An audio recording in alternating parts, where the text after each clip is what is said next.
नहीं चलेगा, gang war नहीं चलेगा, नहीं चलेगा, नहीं चलेगा, गैंग वॉर नहीं चलेगा, नहीं चलेगा, नहीं चलेगा, चिट्टा माफिया नहीं चलेगा, नहीं चलेगा, नहीं चलेगा, गैंग वॉर नहीं चलेगा, नहीं चलेगा, नहीं चलेगा।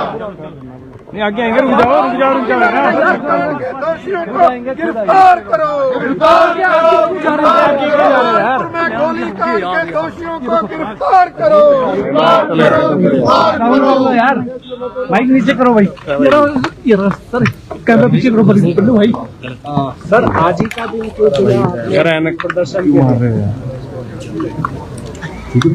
देखिए, बिलासपुर में होली के दिन जो घटना घटी और होली वाले दिन पूर्व विधायक जो कांग्रेस से होते हैं और उसके बाद जो हत्या का प्रयास करने के लिए जो लोग आए थे, जो दोषी हैं, वो चल करके वहां से भाग निकले। अभी तक 4 दिन होने के बावजूद भी उनकी गिरफ्तारी नहीं हो पाई।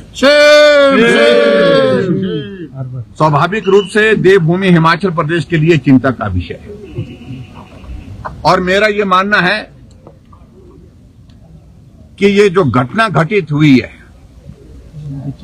इस घटना का संबंध जो है कुछ अर्से से पहले एक और घटना इसी प्रकार की गोलीकांड की हुई थी, जो डिप्टी कमिश्नर के ऑफिस के कॉम्प्लेक्स और जुडिशियल कॉम्प्लेक्स में वहां पर हुई थी।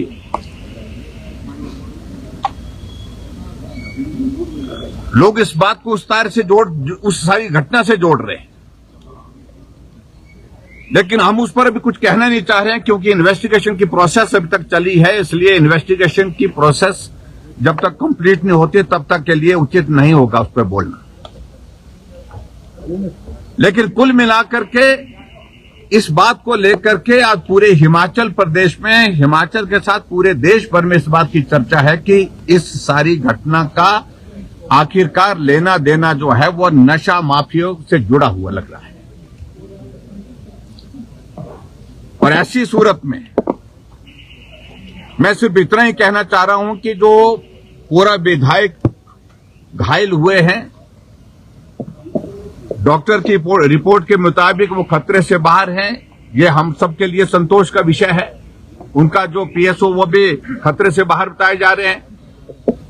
लेकिन उसके बावजूद जिस तरह से पूरा विधायक के बयान राजनीतिक दृष्टि से आ रहे हैं, वो सचमुच में एक दुख का विषय है।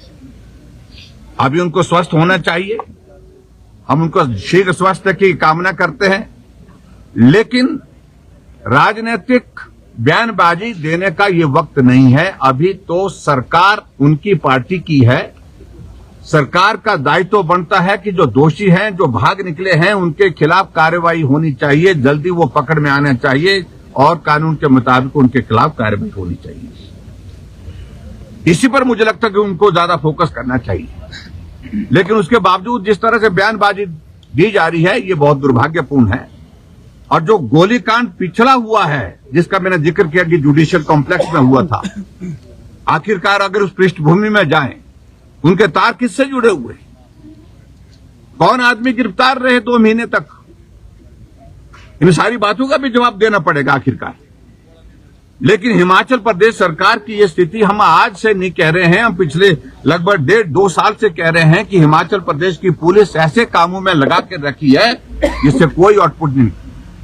विधायकों को प्रताड़ित करने के लिए, विधायकों का सर्विलेंस करने के लिए, ऑपोजिशन के लोगों के, पार्टी के नेताओं के सर्विलेंस पर, इस पर ज्यादा काम हो रहा है।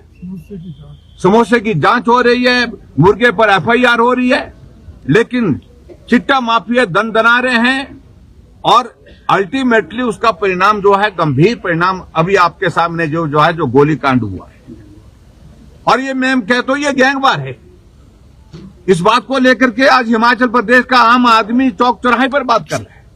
तो इसलिए सरकार को गंभीरता से इन सारी चीजों को लेकर के हिमाचल प्रदेश देवभूमि में हमारी कानून व्यवस्था में सुधार हो, वो ठीक हो, इस बात को सुनिश्चित करने के लिए कदम उठाने की आवश्यकता है। लेकिन सरकार को लगता है कि उस सारी चीज से कोई लेना देना नहीं है। आज हिमाचल प्रदेश में दूसरे प्रदेश के लड़के आ रहे हैं, हुड़दंग मचा रहे हैं, खालिस्तान जिंदाबाद के नारे लगा रहे हैं, भिंडरावाला के फोटो लगा करके, झंडे लगा करके वो चले हुए हैं। ये भी मुझे लगता है कि चिंता का विषय है। मुझे लगता है कि हिमाचल प्रदेश की कानून व्यवस्था को जो जिस निम्न स्तर पर जाने का इस वर्तमान सरकार ने काम किया है, आज से पहले ऐसी स्थिति कभी नहीं देखी। मैं उम्मीद करता हूं कि जल्दी इस बारे में कार्रवाई हो और जो दोषी है उनको सजा हो। और अभी तक आज हमने, क्योंकि होली के बाद विधानसभा बंद थी, वर्किंग डेज नहीं थे, तो आज बजट भी प्रस्तुत होना है और हम तो चाहेंगे कि मुख्यमंत्री इस सारे गंभीर विषय को लेकर के बजट प्रस्तुत होने से पहले स्टेटमेंट दे, हाउस में स्पष्ट करें कि आखिरकार ये देवभूमि हिमाचल प्रदेश आपकी सुक्खू जी की सरकार व्यवस्था परिवर्तन के अंतर्गत कहां जा रहा है। इन सारी बातों को लेकर के भारतीय जनता पार्टी के विधायक दल ने तय किया कि आज हम सत्र में प्रवेश होने से पहले, विधानसभा जाने से पहले अपनी बात आप सबके साथ साझा करते हुए प्रदेश के लोगों तक पहुंचाने की कोशिश करेंगे कि देवभूमि हिमाचल प्रदेश में कानून व्यवस्था नाम की कोई चीज रही नहीं। और सर, बम्बर ठाकुर ने ये कहा है कि चिट्टा माफिया को संरक्षण तो त्रिलोक जम्वाल दे रहे हैं। देखिए, उन सारी चीजों का कोई मतलब नहीं है। मुझे लगता है कि पहले तो उनको स्वस्थ होने की बारे में जो है वो आराम करना चाहिए थोड़ा। डॉक्टर ने उनको जो सलाह दी है उसके मुताबिक राजनीतिक बयान देने का ये वक्त नहीं है। और वो कोई ही can not jump to the conclusion कि क्या वो इन्वेस्टिगेशन की प्रोसेस को तय नहीं करेंगे। वो किसी का ऊपर आरोप लगाने की बातें छोड़े। अगर आरोप लगाने की बात है तो गंभीर आरोप तो वो है कि उनका ही बेटा जेल में दो महीने किस लिए रहा है। कौन लोग थे वो जिनको लाया गया था वहां से, पंजाब से, जहां पर उन्होंने गोलीबारी की है। इन सारी बातों को भी जवाब देना पड़ेगा। SIT गठित की, SIT गठित, हमारा पूरा भरोसा है, हम उम्मीद कर रहे हैं, हम कह रहे हैं कि जल्दी करें।